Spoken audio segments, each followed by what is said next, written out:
I stood in the corner of the rented event hall, holding a plastic cup of warm beer that tasted like dishwater. The room was decorated with balloons and streamers that someone had bought from a discount store. Everything looked cheap and cheerful, the kind of forced celebration where people show up because they're supposed to, not because they want to. My brother Rick was in the middle of the room, surrounded by a circle of relatives I barely recognized anymore. His voice carried across the hardwood floor, loud and confident. He'd always been like that. The kind of man who filled every room he entered with his opinions and his laughter. "The old man's been taken care of," Rick said, gesturing with his beer bottle toward me. "We made sure everything's locked down tight. He can't touch anything now." A cousin I hadn't seen in 5 years laughed. Someone else nodded knowingly. My nephew, Rick's oldest son, smirked from his position near the buffet table. The whole scene felt rehearsed, like they'd been waiting for the right moment to perform it. I took a sip of the beer and said nothing. My fingers tightened around the cup until the plastic crinkled, but my face stayed neutral. I'd learned a long time ago that silence was a better weapon than anger. My son Derek was standing near the window with his wife Jennifer. Derek looked good in his expensive suit, the kind you buy when you want people to know you've made it. His hair was styled perfectly, not a strand out of place. Jennifer wore a dress that probably cost more than my monthly rent. They both had that glow people get when they think they've won something. Derek caught me looking and raised his glass in a mock toast. His smile was the kind that didn't reach his eyes. "Don't take it personally, Dad," he called across the room. His voice was loud enough for everyone to hear. "It's just business. You understand business." I understood business just fine. I'd spent 32 years managing construction projects, coordinating logistics for sites that spanned multiple states. I knew about contracts and leverage and what happened when someone didn't read the fine print. But I didn't say any of that. I just nodded and took another sip of the terrible beer. Jennifer leaned into Derek and whispered something. They both laughed. The sound made my jaw clench. The party had been Rick's idea. A family reunion, he'd called it. A chance to get everyone together and celebrate. What we were celebrating, he never quite specified. But I knew. They all knew. This was a victory lap. 3 years ago, I'd made a mistake. Or what I thought at the time was just being practical. I'd signed some papers that Derek had brought to me. Documents that were supposed to make things easier. Temporary management rights, he'd called them, just so the properties could be maintained properly while I focused on my health. I'd had a minor heart incident. Nothing serious, but enough to scare me. Enough to make me think maybe I should let the younger generation handle some things. Derek had been so earnest, so concerned. He'd sat in my hospital room with those papers and a pen and talked about how much easier everything would be. I'd signed. I'd trusted him. That was the mistake. The documents had been more comprehensive than I'd realized. Not just management rights, full operational control, access to accounts, decision-making authority. Derek had walked out of that hospital with more power than I'd understood, and by the time I figured it out, it was too late to do anything about it. Or so they thought. Rick was still talking, his voice getting louder as he worked his second beer. "We had to do it," he explained to the circle of relatives. "He wasn't capable anymore. You should have seen him trying to use his phone. Couldn't even figure out how to check his email." More laughter. I watched a woman I thought might be my cousin's wife nod sympathetically. "Poor old man," her expression said. "So sad when they lose their edge." I was 63 years old. My back hurt in the mornings, and my knees complained when I took the stairs, but my mind was as sharp as it had ever been. Sharper, maybe. I'd had nothing but time to think these past 3 years. Time to review every document, every conversation, every small detail I'd overlooked. The front door of the event hall opened. A woman in a gray pantsuit stepped inside, carrying a leather briefcase. She looked around the room with the practiced efficiency of someone who'd walked into 1,000 similar situations. Rick didn't notice her at first. He was too busy holding court. The best part is he can't do anything about it. Can't sell, can't transfer, can't even— "Excuse me," the woman said. Her voice cut through the noise like a knife. "I'm looking for Richard Hendricks and Derek Hendricks." The room went quiet. Rick turned, his smile faltering slightly. "That's me, Rick Hendricks. Who are you?" "I'm Alice Morrison, notary public. I have some documents that require immediate signature and witness." Rick's confusion was obvious. He glanced at Derek, who'd gone pale near the window. Jennifer's hand tightened on Derek's arm. "I didn't call a notary," Rick said slowly. "I did," I said from my corner. Every head in the room turned to look at me. I set down my cup and walked forward. My steps were measured, unhurried. I'd waited 3 years for this moment. I could wait another 30 seconds. Alice Morrison opened her briefcase and pulled out a manila folder. "Mr. Hendricks, I need to verify your identity and witness some signatures. This is regarding property transfers and right of contestation filed with the county recorder's office." Derek stepped forward. His face had gone from pale to red. "What the hell is this, Dad?" "Language, son." I kept my voice calm. "There are ladies present." "This is some kind of joke," Derek said. But his eyes said he knew it wasn't. His hand shook slightly as he pushed his hair back. Alice Morrison was already setting up a portable desk on one of the buffet tables, moving aside a tray of sandwich wraps that nobody had touched. She laid out papers with the mechanical precision of someone who'd done this 1,000 times. "I need all parties involved in the 2022 temporary management transfer to review these documents.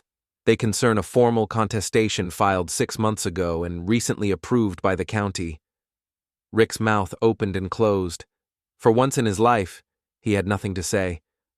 I moved to the table and looked down at the papers. I already knew what they said. I'd filed the contestation myself, working with a property attorney I'd found through an old colleague. It had taken time, required digging through documents I'd stored in a unit Derek didn't know existed, required proving that the original transfer had been signed under medical duress and with incomplete disclosure of terms. But I'd had time. Nothing but time. Jennifer found her voice first. "This is ridiculous. Those documents were legally signed. You can't just—" "Actually," Alice Morrison interrupted without looking up from her briefcase, "according to state law, any property transfer signed within 72 hours of a medical event can be contested if the signing party can prove they weren't in full mental capacity to understand the terms. Mr. Hendricks filed his contestation with substantial medical evidence and documentation errors in the original filing." Derek's face went through several colors. "You can't afford a lawyer, Dad. You don't have the money." "I have enough." I picked up one of the pages and held it to the light, even though I'd already read it a dozen times. "You'd be surprised what you can afford when you're not paying for a car you don't need and a house that's twice as big as any reasonable person requires." The dig landed. Derek's jaw clenched. Jennifer's eyes narrowed. Rick finally found his voice again. "This is bullshit. You signed those papers voluntarily. You were practically begging Derek to take over." "Was I?" I looked at my brother for the first time since the notary had arrived. "Or did you tell everyone that because it made a better story?" The room had gone completely silent now. 20-some relatives stood frozen, their plates of food forgotten, their drinks growing warm in their hands. This wasn't the entertainment they'd expected. Alice Morrison pulled out a pen. "Mr. Derek Hendricks, I need you to review page 3, section B. You'll see the county has ruled in favor of the contestation. All operational control reverts to the original owner pending review of asset transfers made during the management period." "Pending review?" Derek's voice cracked slightly. "What does that mean?" "It means," I said, "that every sale, every transfer, every check you wrote from those accounts gets looked at. Every single one. And if any of them were outside the scope of property maintenance and preservation, which was the only thing you were supposed to be doing, then they're considered unauthorized use of assets. Jennifer's face went white. You wouldn't. Wouldn't I? I met her eyes and saw the moment she realized I absolutely would. Derek slammed his hand on the table. You spiteful old bastard. We've been taking care of those properties, maintaining them. You should be thanking us. For raising the rent on the tenants by 30%? For taking management fees that weren't in the original agreement? For using the business account to buy that car your wife drives? I kept my voice level. Yeah, son. I should really be thanking you. His hand balled into a fist. For a second, I thought he might actually swing. Part of me wanted him to. But Jennifer grabbed his arm and pulled him back. Rick stepped between us. Okay, everyone just calm down. This is a family reunion. We can sort this out later. Let's not… No! The word came out harder than I intended. We're sorting it out now. All of it. Right here, with witnesses. I turned to Alice Morrison. What do they need to sign? She pointed to several documents. Acknowledgement of the contestation ruling, confirmation of asset freeze, agreement to provide full accounting of all transactions during the management period. She looked up at Derek. You'll need to provide bank statements, receipts, and documentation for every expense claimed against the properties. Derek's face said he didn't have that documentation, or if he did, it wouldn't look good under scrutiny. The silence stretched out.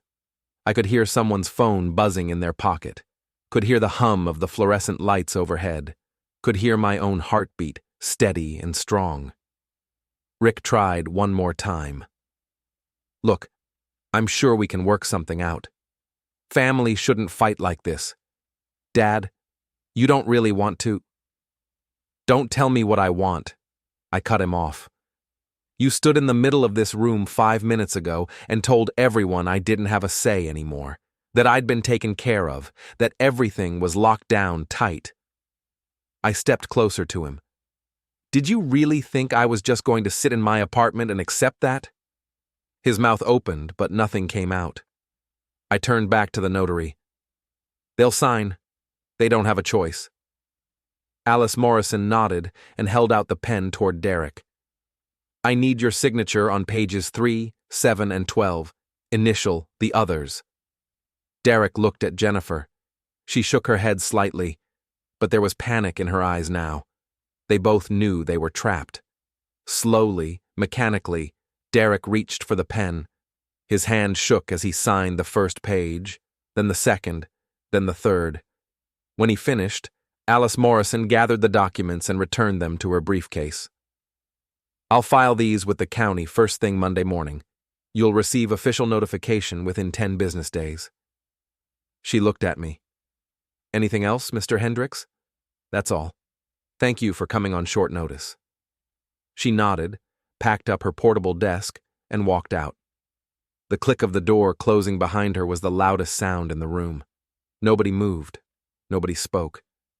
20 pairs of eyes stared at me like I'd just pulled a gun instead of a legal filing. Derek's voice came out hoarse. You just destroyed everything we built. No, I said. I just took back what was mine, what you stole. We didn't steal anything. Jennifer's voice was shrill now. We've been working our asses off managing those properties. You deserve exactly what the law says you deserve, which is management compensation at the standard rate, nothing more. And I'm willing to bet you've taken a hell of a lot more than that. Derek's fist hit the table again. This time, a sandwich tray jumped and fell to the floor. We made those properties worth something. When we took over, they were fine, I interrupted. They were generating steady income and keeping good tenants. You kicked out half the long-term renters so you could jack up the prices and flip them faster.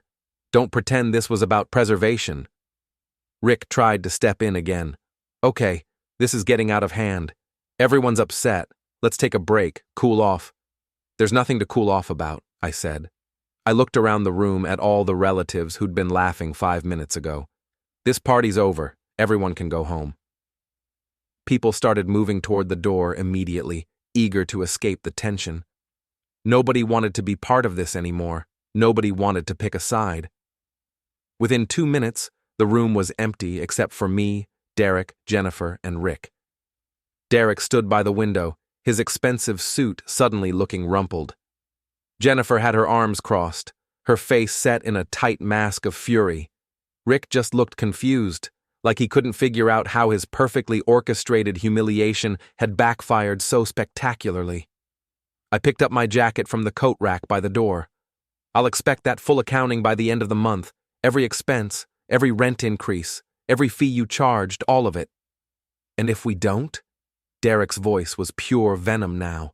Then I'll file a motion to have every transaction reversed and frozen until a court can sort it out, which means no income for any of us until it's resolved. Could take months, could take a year. I shrugged. I've got time. Do you? Jennifer made a sound like a trapped animal. Derek's hand found her shoulder and squeezed. I walked to the door and paused with my hand on the knob. Oh, and Derek? Next time you want to take something from someone, make sure you read every single line of what they're signing.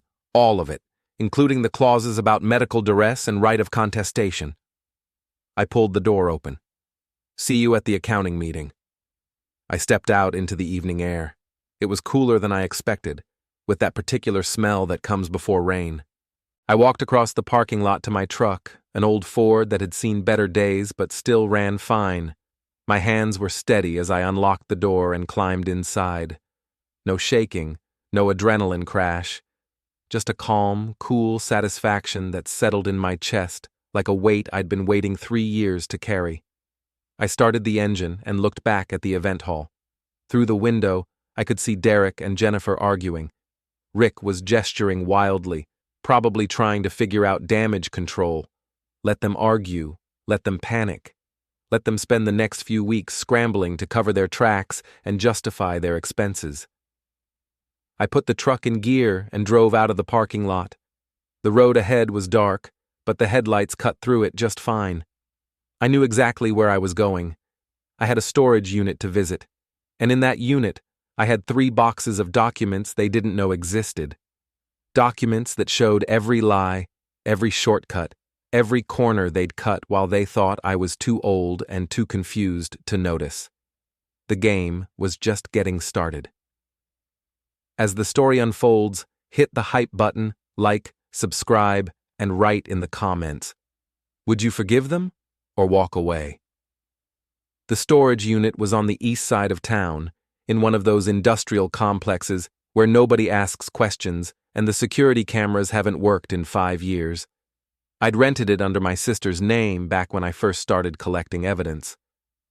Derek didn't even know I had a sister. We hadn't spoken in 20 years. I pulled up to the gate at 8:30, just as the last light was fading from the sky. The code I punched into the keypad was the date my father had died. Not sentimental, just memorable. The gate rolled open with a grinding sound that echoed off the concrete walls. I drove through and parked in front of Unit 237. Inside, the space was exactly as I'd left it. 3 large plastic bins stacked in the corner, labeled in my handwriting, property records, financial documents, correspondence, a folding chair, a battery-powered lantern, nothing else. I'd been careful. Every document in these bins had been copied legally.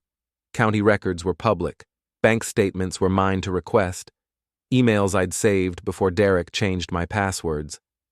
Everything was above board, which was more than he could say. I sat down in the folding chair and pulled the first bin toward me. Property records. Inside were manila folders organized by address. I had 7 properties total. 3 single-family homes I'd bought in the 90s when the market crashed, 2 duplexes from an estate sale in 2003, 1 small apartment building with 8 units, and a commercial property I'd gotten in a foreclosure auction. Nothing fancy, nothing that would make me rich. But together, they generated enough income to live comfortably and build something for my kids. Or they had, before Derek decided he could do better. I pulled out the folder for the apartment building. Inside were rent rolls going back 15 years. I'd kept meticulous records, Every tenant, every payment, every repair. The building had been stable, with most tenants staying 3 to 5 years. Turnover was low because I kept the rent reasonable and fixed things when they broke. Then Derek took over. I flipped to the new rent rolls I'd requested from the county assessor's office 6 months ago. Out of the 8 units, 5 had turned over in the first year. The rent had increased by 40% across the board.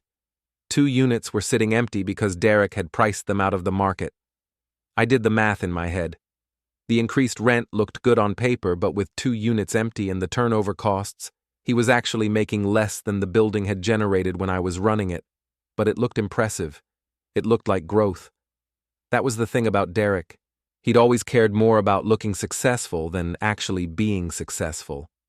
I closed that folder and opened the next one, the commercial property. This one was more complicated. The property was a small strip mall with 4 units.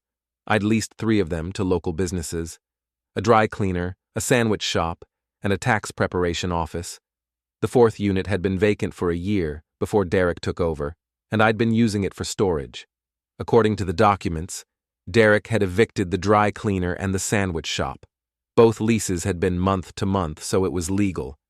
But he'd done it so he could lease to a corporate tenant at triple the rate, a chain pharmacy that wanted the whole building. The problem was the pharmacy deal had fallen through. Now the building sat empty. No rent at all, just expenses. I sat back in the chair and rubbed my eyes. The more I looked at what Derek had done, the more I realized it wasn't malicious. It was just incompetent.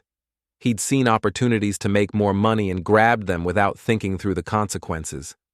But incompetent or not, he'd cost me 3 years of income and stability.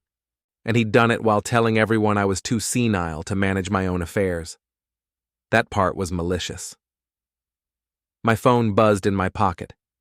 I pulled it out and looked at the screen. A text from Derek. "We need to talk, tomorrow. Just you and me." I stared at the message for a long moment, then typed back, "Monday, County Recorder's Office, 10 a.m. Bring your accountant." The reply came fast. "This isn't a negotiation." I almost laughed. "Neither is a court order. See you Monday." I put the phone back in my pocket and turned off the lantern. Sitting in the dark storage unit, I could hear the rain starting outside. Soft at first, then harder. The kind of rain that soaks into everything. I thought about Derek as a kid. Smart, ambitious, always trying to prove something. He'd been the one who got straight A's and scholarships. The one everyone said would go far. And he had gone far. Got his MBA, worked for a consulting firm, made good money. But it was never enough. He always wanted more. Always wanted the bigger house, the newer car, the image of success. Jennifer had made it worse. She came from money. Real money. The kind where you summer at the Cape and winter in Aspen. She'd married Derek thinking he was going places, and when his consulting career plateaued, she'd pushed him to find other opportunities. My properties had been the opportunity. I stood up and closed the bin. I'd seen enough for tonight. The real work would start Monday, when Derek had to sit across from me and explain where every dollar had gone. I locked the storage unit and drove home through the rain. My apartment was in an older building on the west side. 1 bedroom, small kitchen, bathroom with tiles that were probably original to 1975. But it was clean, and the rent was cheap, and the landlord left me alone. I'd moved here after Derek took over the properties, said it was for my health. Simpler living, fewer stairs, closer to doctors. Everyone had nodded and agreed it was for the best. Really, I'd moved because I didn't want Derek knowing where I kept my personal files, didn't want him showing up unannounced to check on me, didn't want him seeing what I was working on. Inside, I made a sandwich and ate it standing at the kitchen counter, turkey and cheese. The bread was a little stale, but it was fine. I'd eaten worse. The rain picked up outside, drumming against the window. I watched the water run down the glass in erratic streams and thought about tomorrow. Derek would be panicking by now. Jennifer would be worse.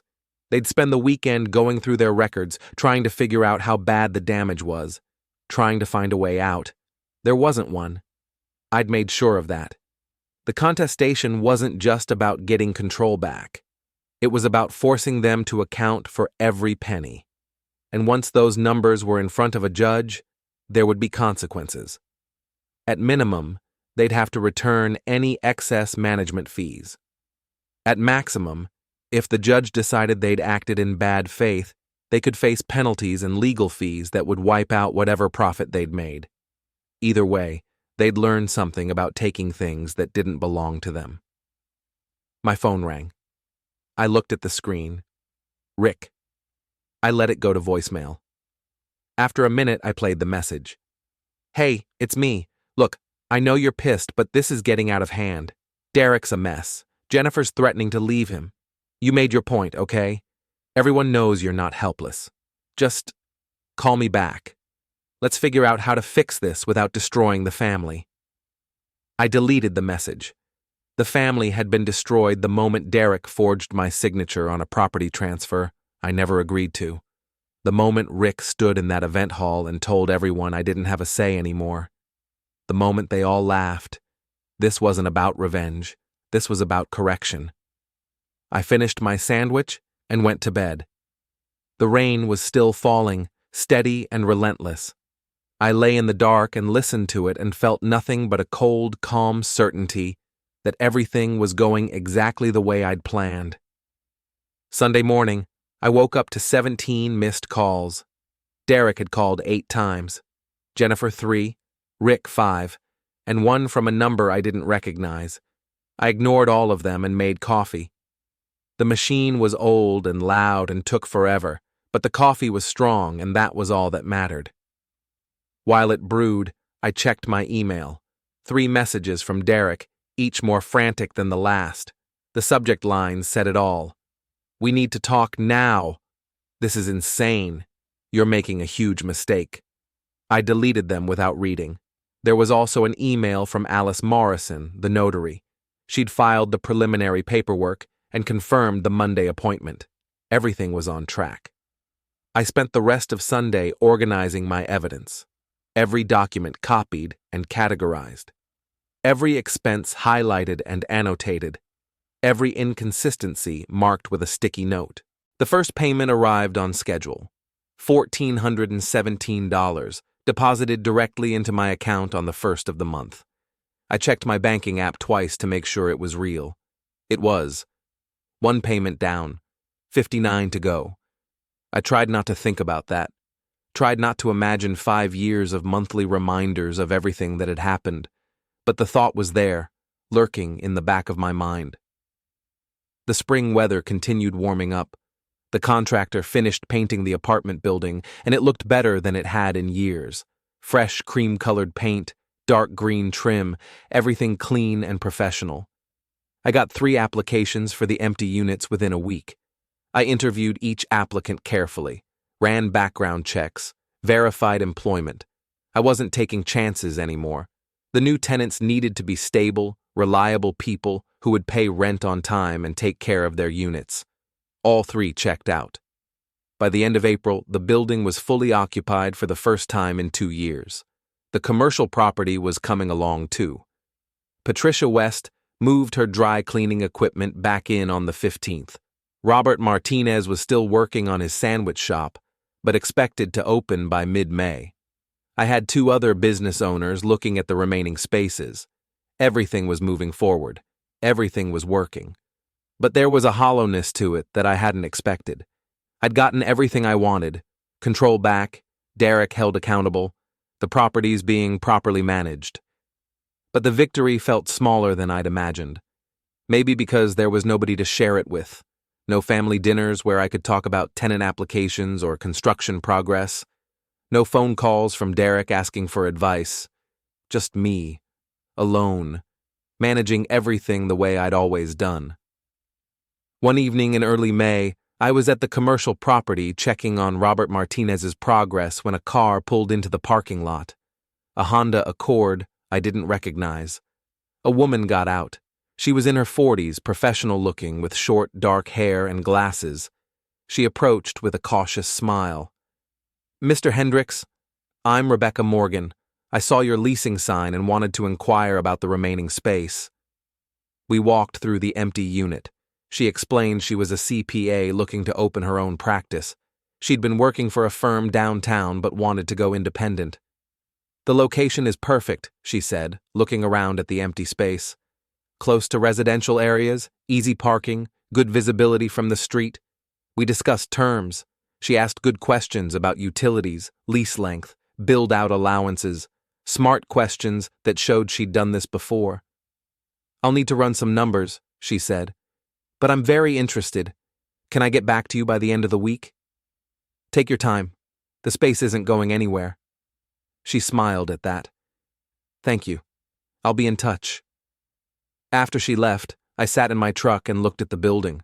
3 of 4 units spoken for. The building was coming back to life. In a few months, it would be the steady earner it used to be. I'd done that. Fixed what Derek had broken. Brought back the tenants he'd driven away. Made it work again. My phone buzzed. A text from an unknown number. "This is Jennifer. We need to talk. Can you meet me for coffee tomorrow? Just me, not Derek." I stared at the message for a long time. Part of me wanted to delete it. I'd said everything I needed to say to Jennifer in that county office. But curiosity got the better of me. I typed back, "Where?" She named a coffee shop on the east side, 10 a.m. tomorrow. "I'll be there." That night, I barely slept. I kept wondering what Jennifer wanted to talk about. Some new angle to reduce the settlement? A plea for mercy? Or maybe just an opportunity to tell me off without witnesses? The next morning, I got to the coffee shop 15 minutes early. It was one of those modern places with exposed brick and industrial lighting, everything designed to look artfully unfinished. I ordered black coffee and sat at a table in the corner. Jennifer arrived exactly at 10. She looked different than she had at the signing, less polished. She wore jeans and a sweater, minimal makeup, her hair pulled back in a simple ponytail. She got coffee and sat across from me. For a moment, neither of us spoke. "Thank you for meeting me," she said finally.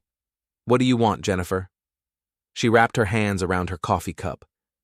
"I want to explain something. About what happened. About why things went the way they did.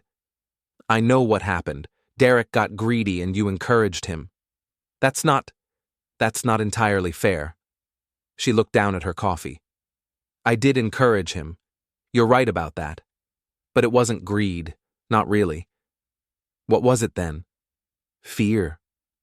She looked up at me. "My family has money. Real money.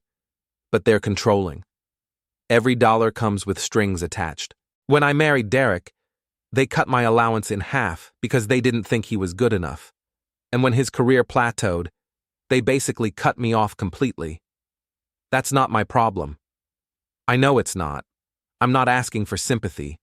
I'm just explaining." She took a sip of her coffee. "When you signed over management of the properties, Derek saw it as an opportunity. Not to steal from you. To prove something. To my family. To himself. To show that he could be successful without their help. So he used my properties as his proving ground." "Yes. And I pushed him to do it because I was terrified of going back to my parents and admitting we'd failed." I sat back and looked at her. She seemed sincere, but sincerity didn't change what had happened. "Why are you telling me this now?" "Because I need you to understand something. Derek is devastated. Not just about the money. About losing you. About knowing he destroyed your relationship. He's barely sleeping. Barely eating. He's falling apart. Again, not my problem. I know you don't owe him anything. I know he hurt you. But he's still your son. And he's a good man who made terrible decisions. Good men don't steal from their fathers." "You're right. They don't." She met my eyes. "But they can learn from their mistakes. They can change. It's too late for that." "Is it? Really?" She leaned forward. "You got what you wanted. The settlement, control back. Everything. At some point, don't you have to decide if you want revenge or if you want a family?" "I wanted both. I got one." She nodded slowly. "Okay. I understand." She stood up. Thank you for hearing me out. She walked toward the door, then paused and looked back. For what it's worth, I'm sorry. For my part in all this. I should have stopped Derek. I should have been honest with you from the beginning. I'm sorry I wasn't. Then she was gone. I sat there alone, my coffee growing cold. Her words kept echoing in my head. At some point, don't you have to decide if you want revenge or if you want a family? The problem was, I'd already decided, and I'd chosen revenge. Or had I chosen justice? Was there a difference? I left the coffee shop and drove to the storage unit. I hadn't been there in weeks. The boxes of documents were still stacked in the corner, evidence of everything Derek had done wrong. I looked at them and realized I didn't need them anymore. The settlement was signed. The case was closed. These boxes were just taking up space. I loaded them into my truck and drove to a shredding company. It took them an hour to destroy everything.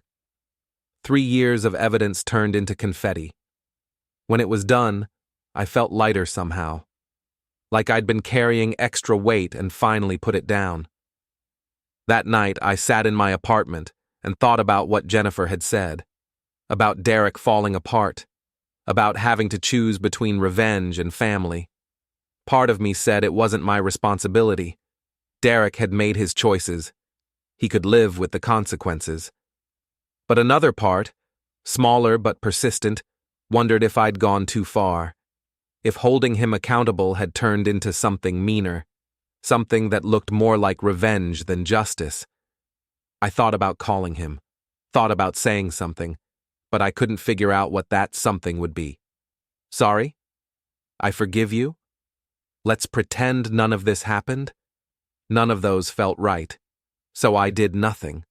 Just sat in my apartment and let the evening pass into night. The second payment arrived on schedule. $1,417, right on time, 58 payments to go. By mid-May, all 4 units at the commercial property were leased. Patricia West's dry cleaning business was running steady. Robert Martinez's sandwich shop had a line out the door on opening day. Rebecca Morgan signed a 5-year lease for her CPA practice. The 4th unit went to a woman who ran a boutique fitness studio. The building was alive again, full of activity and customers and the kind of steady business that made property ownership worthwhile. I stood in the parking lot one afternoon and watched people come and go. Businesswomen dropping off dry cleaning, construction workers getting sandwiches for lunch, a young couple heading into the fitness studio. This was what I'd saved, what I'd fought for. The properties weren't just investments. They were part of the community. Places where people worked and ate and took care of daily tasks. Derek had seen them as assets to flip, numbers on a spreadsheet.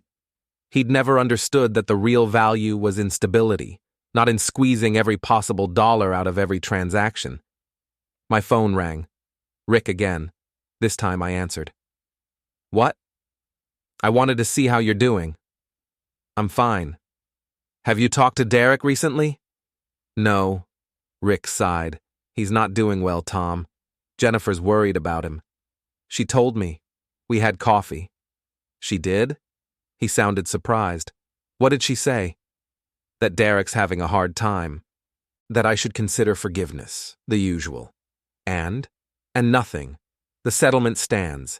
58 more payments and we're done. You're really going to wait 5 years to even talk to him? I'll talk to him when he's paid what he owes. Jesus, Tom. You're his father. Doesn't that count for anything? It counted when I signed those papers in the hospital. It counted when I trusted him to do the right thing. It doesn't count anymore. Rick was quiet for a moment. I think you're making a mistake. You're entitled to your opinion. This isn't about opinions, it's about family. At some point, you have to forgive. Why? Who made that rule? Because holding on to anger will destroy you. Because Derek is your son and he's suffering. Because life's too short for this kind of bitterness. Life was too short for Derek to waste 3 years bleeding my properties dry, but he did it anyway. Rick hung up. I stood there with the phone in my hand, looking at the busy parking lot of my commercial property. Maybe Rick was right. Maybe I was holding on to anger that would eventually destroy me. Maybe forgiveness was the mature, healthy choice. But I wasn't ready for that. Not yet. Maybe not ever. The properties kept improving. I hired a property management company to handle day-to-day maintenance and tenant issues. It freed up my time and gave me some distance from the constant demands of ownership. For the first time in 3 years, I had time to think about things other than properties and betrayal and revenge. I started taking morning walks, just around the neighborhood, nothing strenuous.